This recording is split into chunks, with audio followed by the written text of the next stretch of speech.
civique qui travaille sur... Vas-y, recommence. Oh merde.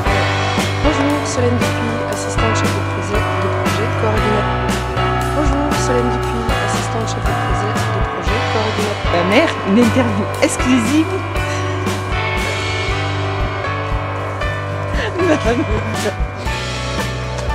Comment tu veux ne pas rigoler? Alors, en direct des Saintes-Maries de la Mer, une interview exclusive de Johnny Jumper. Comment? C'est pas Johnny Jumper. Johnny Hallyday. C'est comment? C'est comment? Jolly Jumper. Non, c'est pas ça. Si, c'est Jolly interview Jumper. du cheval de Luc Luc. Regarde pas.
Moi je suis Antonin, je suis président et chef de projet du Salon de l'écologie.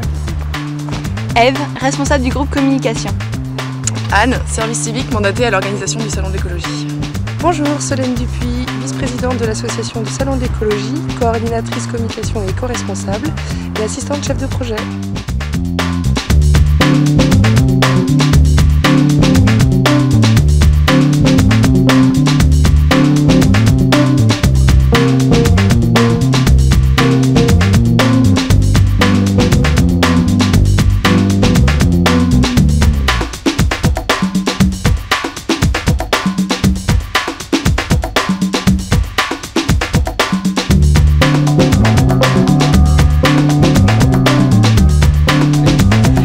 Bonjour, nous sommes avec un groupe d'étudiants de la Fac des Sciences et qui sont organisateurs du Salon de l'écologie qui a lieu le mois prochain à Montpellier. Donc on leur laisse la parole pour nous présenter ces objectifs. Donc le Salon de l'écologie il se déroulera du 5 au 7 novembre. On a principalement 3 objectifs qui du coup découlent en 3 journées. Le premier c'est sensibiliser les étudiants aux formations qui sont portées sur l'écologie et le monde professionnel de l'écologie. Donc pour ça on va les faire rencontrer les professionnels et présenter toutes les formations qui se déroulent à l'université. On va également créer un point de rencontre entre les professionnels de la filière de l'écologie. Donc pour ça on a un congrès scientifique qui va avoir lieu la journée du vendredi sur les innovations méthodologiques en écologie. Et va avoir tout un aspect sensibiliser le grand public. Alors le thème de cette année c'est le grand retour de la nature, parce qu'on parle beaucoup d'extinction d'espèces, de crise de la biodiversité, mais il ne faut pas voir ça tout en noir. Le territoire français a des bons exemples de retour de faune, de progression des milieux naturels. Donc on va parler de toutes ces problématiques-là autour de 2 conférences le soir. Donc le jeudi soir, ce sera le retour de la biodiversité dans les assiettes et dans les champs. On parle beaucoup des semences paysannes, du retour de l'agriculture biologique.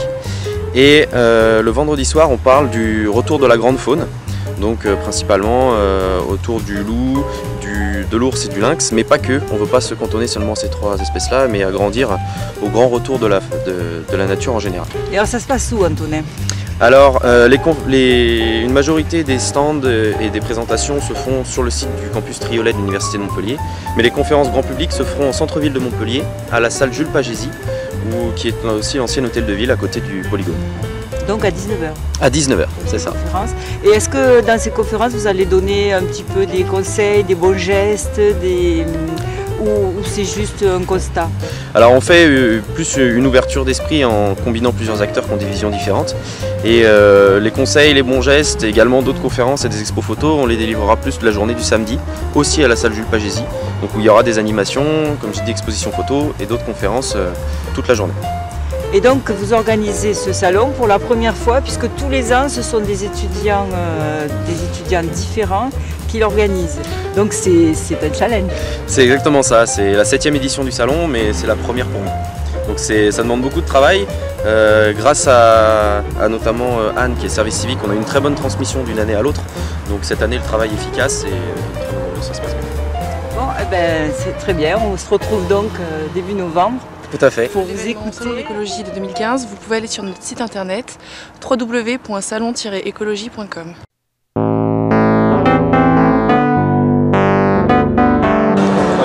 Attends, je te le mets bien. Normalement, c'est là encore. Ouais, non, baisse la vitesse. Hein? Non, mais c'est le dérailleur qui est en 6. Mais ça va être juste un petit peu. Non, mais ça va aller. Ça va être plus dur au démarrage. Ah, mais plus dur, c'est pas grave.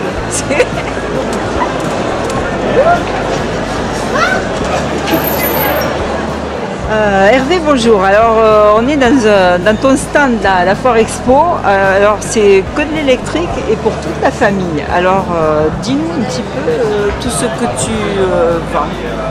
Bien, bonjour, oui, c'est la société Mobiltech Europe qui est spécialisée dans le domaine de la mobilité électrique pour toute la famille. Alors, on démarre avec les enfants de l'âge de 1 an et demi, 2 ans, où on a des véhicules à contrôle parental, c'est-à-dire que c'est une radiocommande à distance. Et on passe après jusqu'à 6 ans, 7 ans. Ensuite, on a des véhicules qui sont pas thermiques, puisque effectivement, nous, c'est vraiment, on prône le vert. C'est vrai que quand on n'utilise pas de thermique, voilà, avec l'électricité au moins, il n'y a pas de pollution, il n'y a pas de poussière, on en parle tellement en ce moment. Donc ensuite, à l'âge de 6 ans jusqu'à 12 ans, on a d'autres types de véhicules qui sont l'équivalent des petits quads ou des petites motos thermiques, 50 cm3, mais avec des moteurs avec des puissances de 500 watts, 36 volts, qui vont jusqu'à 25, 30, 35 km/h. Là, ça permet aux parents qui sont souvent un peu motards, voilà, un peu téméraires, d'encadrer leurs enfants avec un véhicule où on n'a pas le problème de l'essence, danger, de brûlure, ou même d'essence qui se renverse dans la voiture quand on mène la petite moto. Quand même pour oui, pour des petits 25, 30, 35 km/h. C'est quel âge là? Là, on est de 7 ans, 6-7 ans jusqu'à 12 ans. Après, ça va dépendre de la taille. Il y a des enfants poussent tellement vite maintenant, ils deviennent très grands. Ça, on a changé depuis 4 générations, on a gagné presque quelques centimètres, donc effectivement. Donc, et ensuite, on va passer sur des véhicules toujours électriques, mais de grande puissance pour les adultes. Des véhicules qui vont pouvoir aller jusqu'à 70, 80, 90, voire même plus de 100 km/h. Alors c'est la forme de vélo. Alors soit en forme de vélo, soit en forme de quad, ou on verra tout à l'heure aussi de tricycle cette fois-ci pour... bon, évidemment les tricycles c'est des vitesses qui sont limitées, puisque là cette fois-ci quand on parle de... On change de catégorie, c'est une autre partie de notre activité.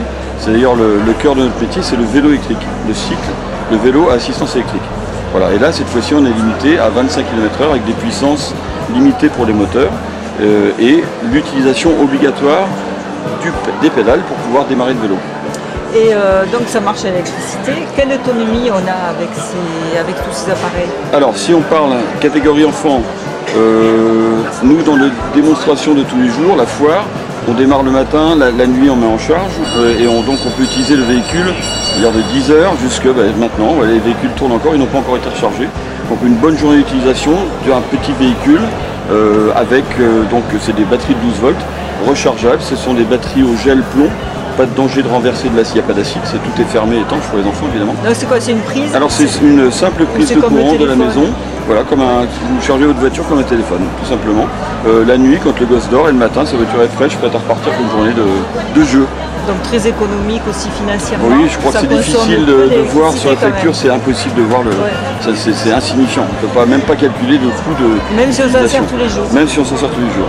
Alors après, donc on a vu les enfants, les adultes, alors, et puis il y a encore une dernière classe là-bas qui est intéressante aussi. Alors à propos des parents, donc cette fois-ci c'est les vélos assistance électrique là, que je développe un peu, puisqu'on a là toute une gamme de vélos électriques qui va du vélo pliable pour les camping-caristes ou les gens qui ont des bateaux, le vélo de sport, c'est-à-dire le vélo de route avec des boyaux qui sont... Le point commun, c'est que tous ces vélos, que ce soit les VTT, les vélos de sport, les vélos de ville, les vélos assistance électrique sont limités par le gouvernement à 25 km/h. On ne peut pas dépasser les 25 km/h.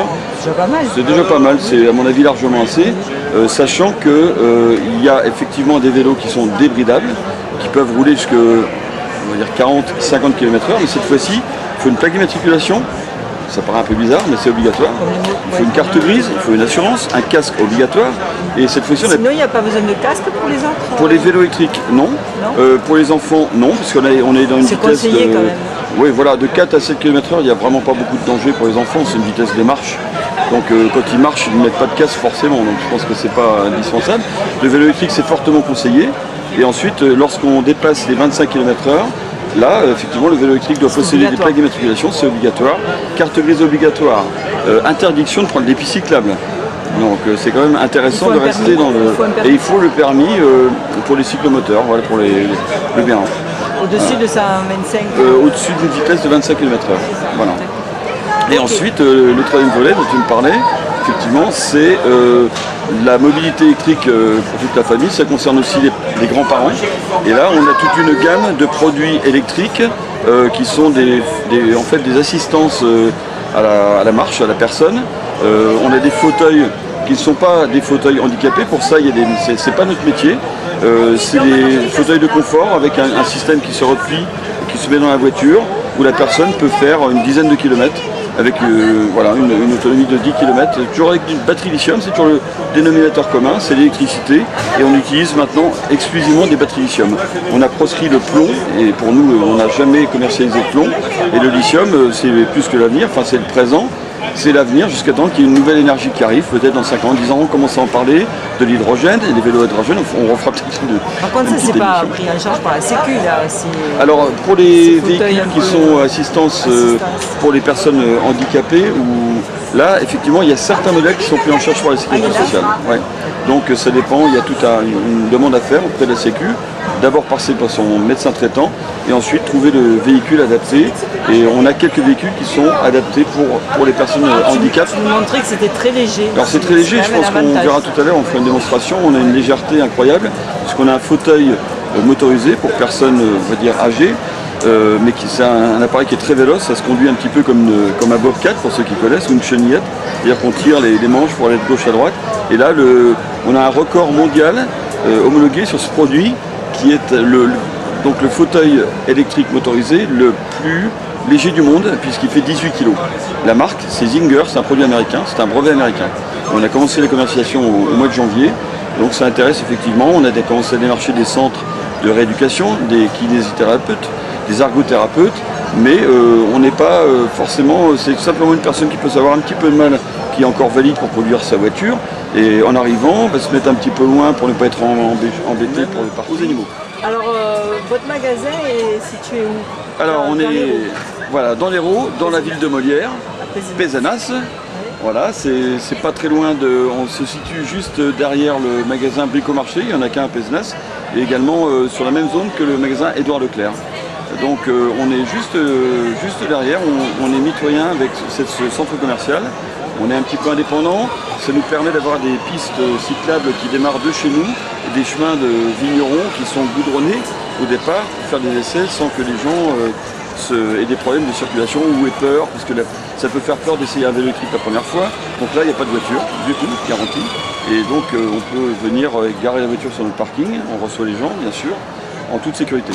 On pédale quand même un petit peu avec des vélos électriques. Alors pour les vélos électriques, bien sûr, il faut... On fait quand même de sport, quoi. Voilà, parce qu'en fait, c'est un VAE, c'est un vélo à assistance électrique, à savoir qu'il faut au moins faire le pédalage pour alimenter en courant le moteur.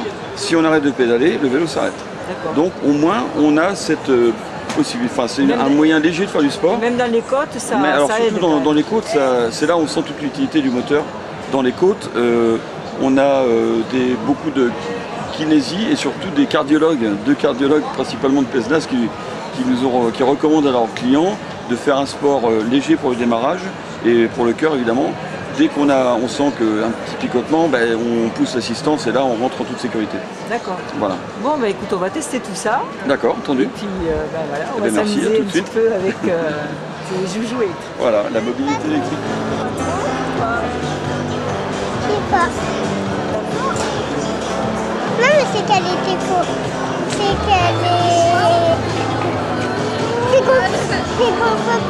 c'est qu'on peut pas conduire.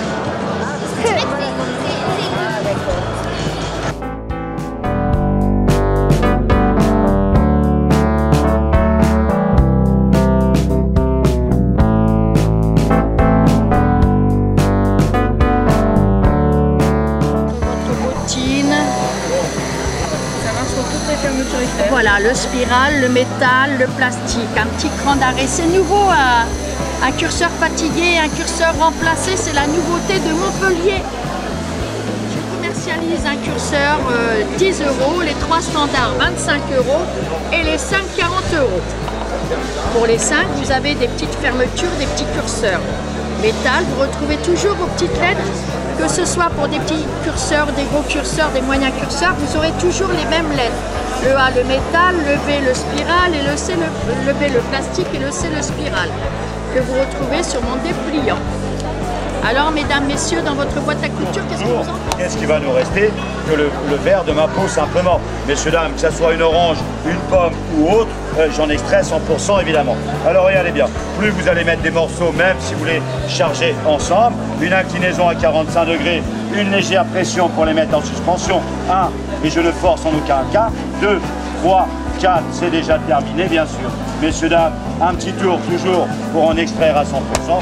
Qu'est-ce qui nous reste que les peaux de mes C'est un lieu atypique, nous sommes chez Papado, c'est une hygiène impeccable, sans effort. Et devinez sur quoi je suis assise. Sur une ligne de toilette clipsable, sans visserie, sans aucune visserie. On a supprimé le système de vis, il n'y a plus rien sur la porcelaine, d'accord ? Plus de lait à bactéries, plus de vis rouillées et surtout plus de lunettes qui bougent, puisqu'on sert la toilette par l'extérieur. D'accord ? Là, ça ne peut bouger. Ça, c'est le premier avantage. Deuxième avantage, c'est la porcelaine qui est complètement libre pour faire le ménage, aucun obstacle. Et le troisième et dernier avantage, c'est le démontage et le remontage. Ça prend 15 secondes à démonter. On le savonne, on le rince sous la douchette. On reclipe ces deux petites platines ici à l'arrière. Et on va simplement remettre la lunette avec le bâton. Là c'est fini, c'est déjà remonté. Je mets d'un côté, j'appuie, c'est fini. Donc avantage, c'est hygiénique. Hygiène, fiabilité, stabilité, produit incassable, indécolorable à la javel, garantie 1 an et surtout fabriqué en France. On fabrique notre produit en Normandie sur les anciens sites des Moulinex. Vous avez tout un tas de... Voilà, il y a 9 couleurs et on peut s'amuser à faire comme on en fait là, des panachés de couleurs. On n'est pas obligé de prendre l'ensemble d'une couleur, on peut faire des mix et on propose 24 stickers en option, ce qui représente 1800 possibilités différentes. Il y a le choix. On peut personnaliser vraiment jusqu'au bout. Les hôtels ou des choses comme ça. On fait les hôtels, les campings, les particuliers aussi. Oui, on fait énormément de particuliers sur notre site internet. On ne change quand même pas son truc tous les jours. Non, on ne change pas tous les jours, mais justement celui-là on le change une fois et on l'a pour un bon moment puisqu'on n'a plus de lunettes qui bougent et qui cassent avec des vis qui sont rouillées en dessous. Là c'est plus le cas chez nous. Donc c'est à 55 €, c'est plus sur la foire de Montpellier on est à 49 €, prix promotionnel. Sur le site internet on est à 55 plus les frais de port. On a fait sur le site internet toute l'année. C'est tout nouveau ça. Ça fait 3 ans qu'on existe, on est 3 fois médaillés au concours Lépine, 2 médailles d'or et 1 médaille d'argent. Et on a eu un reportage sur une chaîne de télévision nationale qui nous a propulsé un peu sur l'export. Et... Très bien. Merci. Ils enlèvent tous. C'est impressionnant. Ah, ça arrache carrément là. Ah oui, ça évite. Ça ne casse pas le poil, ça ne rase pas. Ça fait mal, tu le sens. Ça arrache. Ça évite la repousse. Oui, je pensais que ça coupait, ça arrache. Ça repousse la repousse. C'est vrai que cette roulette de bas en haut, non, tout seul il faut faire. Alors, de bas en haut. Attendez. Vous posez en bas et vous remontez en haut. Non, en bas. De bas en haut. Voilà. Ah, vous n'avez pas de poils, c'est pas possible. Ça fait comme ça. Ouais, comme ça, voilà.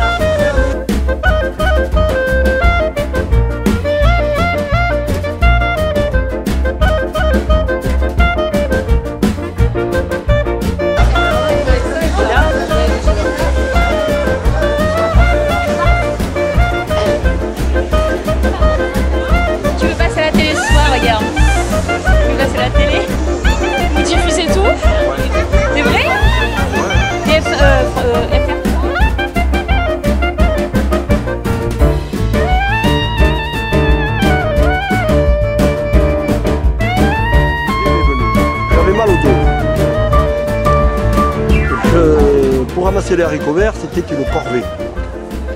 Chaque fois que je me relevais, mal au dos pendant 8 jours. Je me suis dit, c'est pas normal.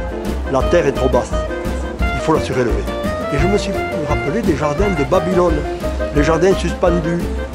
N'est-ce pas? Vous avez entendu parler? Bon. Alors je les ai remis au bout du jour. J'ai cogité et petit à petit j'ai pondu ce bac. Ce bac. Voilà. Et donc ça permet de jardiner debout. Mais il faut quand même de la place là. Ça c'est quelque chose qu'on met dans le jardin. Ou ça peut être sur une terrasse. On conseille de les mettre le plus près possible de l'endroit où on vit. Une terrasse, pourquoi pas. Et donc ça permet d'obtenir pas mal de légumes. Dans la mesure où on met un bon terreau, on n'a pas besoin de mettre... Enfin, il ne faut surtout pas mettre des engrais toxiques. Ah bah oui. Des engrais chimiques. C'est de l'écologie ça. Là on met du fumier de cheval, on met du purin d'ortie, vous voyez. Et donc voilà le résultat. Ah ouais, là ils sont beaux les légumes. Ils sont beaux, là, ils vous chauffent l'ensemble, ils vous enveloppent l'ensemble du bac et on chauffe les racines. Vous comprenez? Donc à partir du moment où les racines se chauffent, ça pousse plus vite que dans le jardin classique.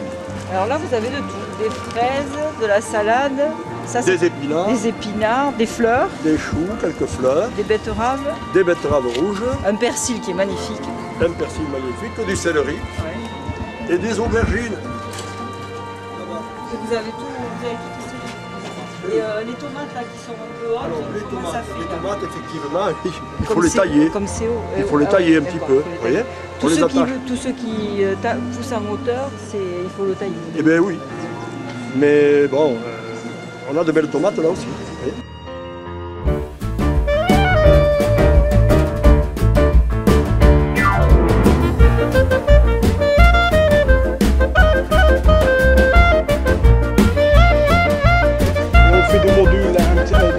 Un petit peu différentes, modulables.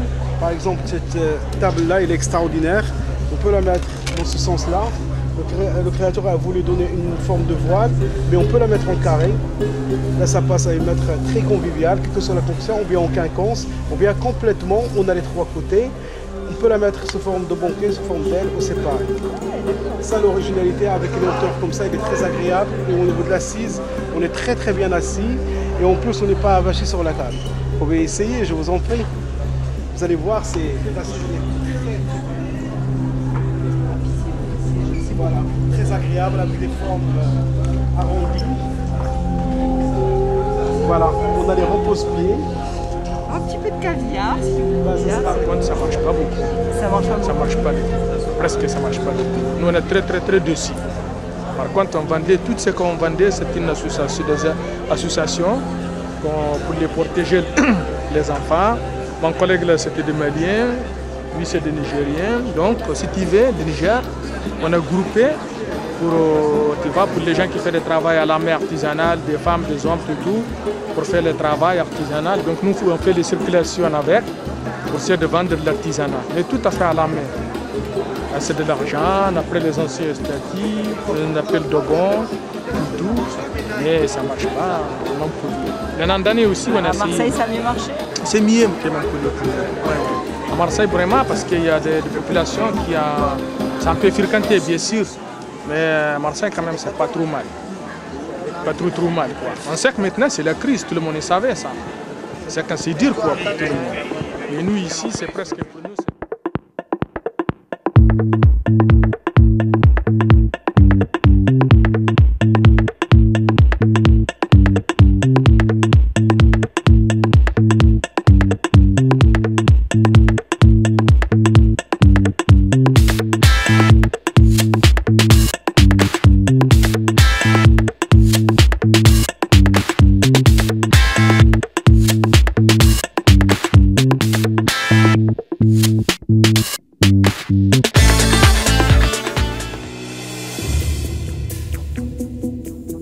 Mais 2 ans et demi, le temps qu'ils soient matures en fait. Et puis ils sont entraînés individuellement pour connaître leur propre code. Et après on les fait travailler en équipe et chacun s'en tient à ce qu'il connaît. Il y en a un qui est en anglais, j'en ai un à la maison qui est en espagnol, celui-là c'est plutôt du catalan et celui-là c'est plutôt avec des chiffres. Ah ouais, et comme ça, chaque chien a son poste. Il faut essayer de ne pas se mélanger. On voit le chien comme on le reconnaît, on utilise les codes qu'on lui a appris les plus petits. Comme ça se fait sur 2 ans et demi, le chien a le temps de l'apprendre et nous aussi. Et ce soir, vous allez faire le spectacle? Oui. Qu'est-ce qu'ils font là alors, ben, ils vont... Avec la musique, avec non, enfin, je peux pas... J'en parlerai à la fin du spectacle s'ils ont eu peur ou pas, mais normalement ils n'auront pas peur. Voilà, c'est pas la première fois, c'est ça. Et en fait, on n'a même pas un chien inexpérimenté dans un lieu comme celui-là. Alors ils ont connu d'autres choses avant, et puis on est déjà venu ici. Donc, oui, voilà. Et c'est une race spéciale? Bon, c'est des chiens de berger en fait. Chiens de berger. Ouais. Mais bon, là, en l'occurrence, ce sont des border collies. Mais on travaille à la maison avec berger des Pyrénées, bosseron. On a le montagne des Pyrénées qui protège le troupeau. Donc en fait, ils ont tous leurs tâches, on va dire. De temps en temps, ils n'ont pas envie d'aller un petit peu croquer. À cet âge-là, non. Ou alors, il faudrait que le canard se montre vraiment désobéissant, qu'il soit toujours en train de vouloir partir. Et qu'il se mette à charger le chien. Et le chien serait face à lui et il se dirait non, tu passeras pas, le canard. C'est arrivé déjà? Non, parce que en fait, je démarre souvent des canetons tout petits et je mets sur des chiens très délicats. Et le fait que le chien se positionne déjà d'un côté de l'autre, le canard a senti comme une présence insistante et fait demi-tour. Et après, il y a, je n'allais pas dire un sentiment, mais entre le canard et le chien, vous arrivez des fois à avoir des amitiés ou des gens comme ça? C'est jamais arrivé? Non, pas vraiment des amitiés, parce que comme le chien, en tant que chien, est un prédateur, le canard reste une proie en fait. Hein. Alors du coup, il n'y aura pas d'amitié, ils vont se comprendre. Il y a toujours de la méfiance, quoi. Et il y aura toujours de la méfiance, mais en même temps une méfiance et une confiance, parce que il va se dire si le chien est là, je peux aller par là, et c'est que si je dois aller par là, c'est que c'est normal. Et il se respecte, voilà, il se respecte, tout à fait. Ouais. Ouais, parce que si mes chiens ne respectaient pas mes animaux, je ne pourrais même pas travailler avec eux, parce que ce serait la pagaille, il vaudrait mieux que je le fasse moi-même. Alors il faut que le chien déjà apprenne à respecter les animaux. Sa présence suffit. Et combien vous en avez alors de chiens en tout? On en a une quinzaine en fait. Et après vous avez canards, moutons? On élève surtout des brebis viandes sur le plateau du Larzac. Et on a un élevage de border collies et de bergers pyrénées à la maison. Et on fait de la vente directe d'agneaux découpés sous vide directement aux consommateurs en fait. D'accord. Très bien. Bah, écoutez, on va regarder ça ce soir avec attention parce que c'est vraiment original. Merci.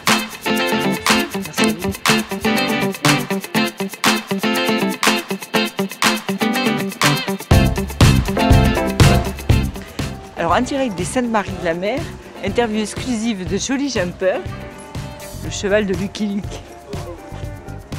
Alors Joli, il est où Lucky Luke? Allez, n'ayant pas voulu nous parler, on va tenter l'âne de Don Quichotte. Il est où Don Quichotte? Il est où Don Quichotte?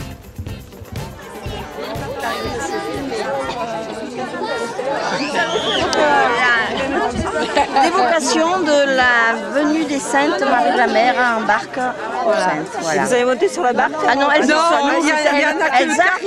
Elles arrivent en barque. Il y a Sainte-Sarah, il y a Marie-Jacobée, Marie-Salomé, et voilà, et nous on les accueille. Et vous les accueillez, d'accord. C'est une histoire qui a existé? Ah oui, oui. C'est l'histoire des Saintes. C'est l'histoire des Saintes Marie. Et il y a combien d'années? Ah ben, il faudrait demander à Arlette, elle est peut-être. Arlette, peut-être qu'elle le sait. Mais il y a un monsieur qui va raconter, vous allez voir, il y a un monsieur qui va parler. Qui va toujours raconter l'histoire. Et demain, c'est le pèlerinage. Alors, vous allez accueillir les Saintes? Et oui,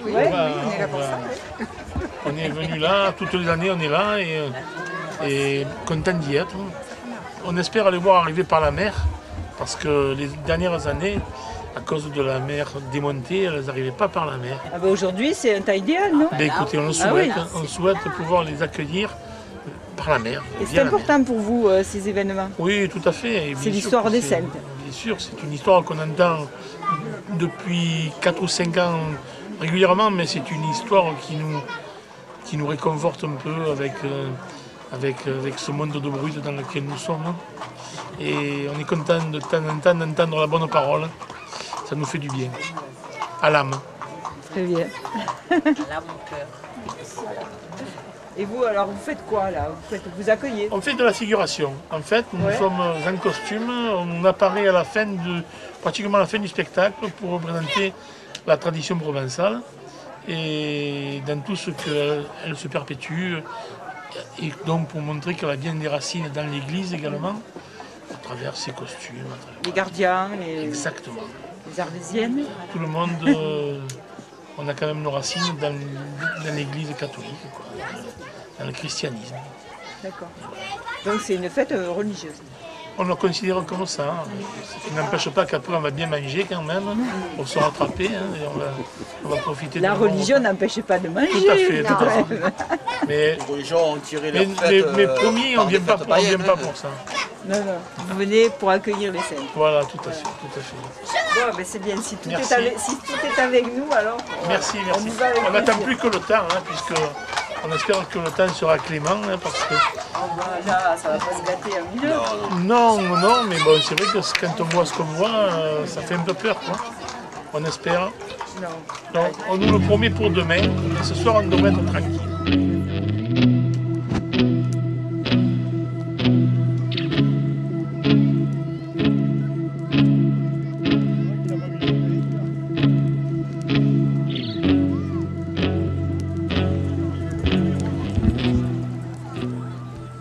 Là, vous faites quoi? On prépare une ligne de trucs qui vont s'enflammer automatiquement à l'arrivée de la procession des saintes. Peau à peau. Ça va tracer le chemin des saintes quand elles vont sortir de la barque. D'accord. Donc vous êtes un artificier? C'est ça. Artificier professionnel? C'est ça.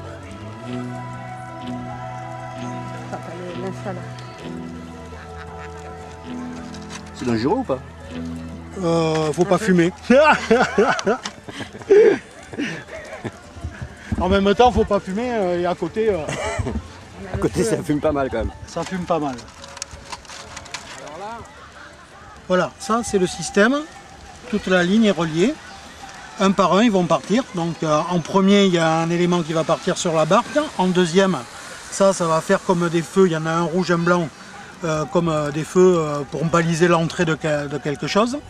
Et après, là, ça allume en parallèle les deux premiers, les deux suivants, les deux suivants, les deux suivants jusqu'au bout.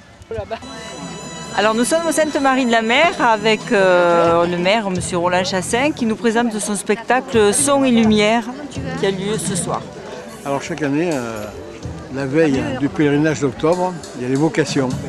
Les vocations, c'est l'arrivée de nos saintes, il y a 2000 ans, sur la plage des Sainte-Marie-de-la-Mer. Jacobée, Salomé. Et c'est fait avec des figurants, il y a plus de 200 figurants. Vous verrez habillés en costume, etc. Les chevaux, les taureaux, les traditions. Voilà. La barque qui arrive avec nos vierges. Et ça veut dire une chose, c'est que nous respectons un petit peu nos traditions. Habillés, on va dire comme ça, habillés avec la population, c'est la foi, parce que c'est un pèlerinage de foi. Donc ça fait partie de ces événements, comme le 25 mai, 24 et 25 mai. Et là, regardez autour de vous, la population est là, ils attendent ça chaque année, malgré une météo, on va dire, timide. Quand même défavorable ce soir. Ouais, mais on a vu pire que ça, et ils sont là, voilà. Il y a le match de rugby ce soir. Et en plus, il y a le rugby, un grand match, on va gagner. Et demain, nous avons bien sûr la messe et la procession à la mer, avec Jacobée et Salomé, comme l'on fait chaque année, en octobre, voilà. D'accord, eh bien, on va regarder avec beaucoup de plaisir. Merci. Merci, monsieur.